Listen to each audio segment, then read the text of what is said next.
Do you, like me, find it difficult to avoid all of the conversations about healthy aging?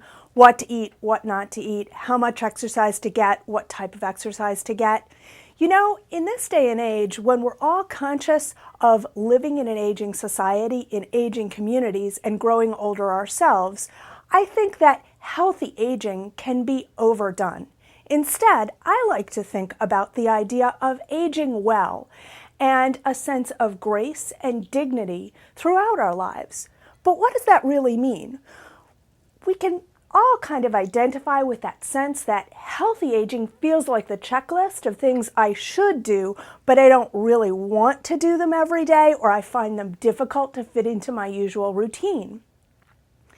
My way of thinking about this is to extract from the science as well as wisdom of the ages, particularly from those women who are older than I am, what is it that I might do each day to remind myself that I can age well?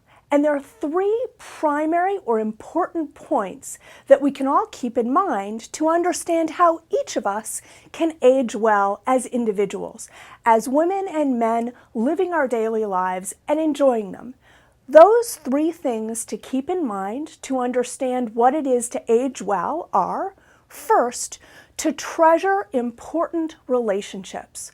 Relationships with family and friends help us feel better, and it turns out that they probably help us live longer and better. The second thing to keep in mind is that activity counts, and that's all sorts of activities, whether or not you think of it as mental or physical exercise. The activities that make up a varied day in a typical week for us are important to us because they keep us vibrant and functional in all sorts of aspects of our daily lives. One of the things that I'd caution you about is don't dismiss activities that you do, but you don't think of them as being good for you or as being exercise. An example of this for many of us is housework. And then the third thing that I think we can all treasure a little bit more in our lives is learning.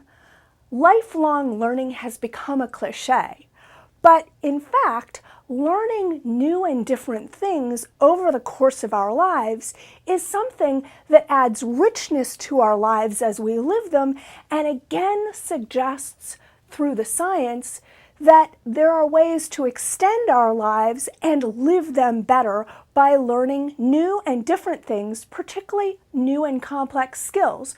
So whether you're learning how to play mahjong for the first time or learning how to quilt, you're likely doing something that's as pleasurable as it is good for you.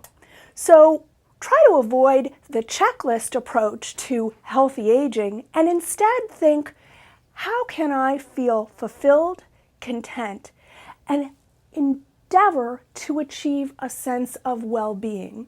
Well-being is something we can share with others, and in the 3 points of being active, learning, and treasuring our relationships, we're likely to share that sense of well-being across our lives and with those people who matter to us most. Thanks for listening.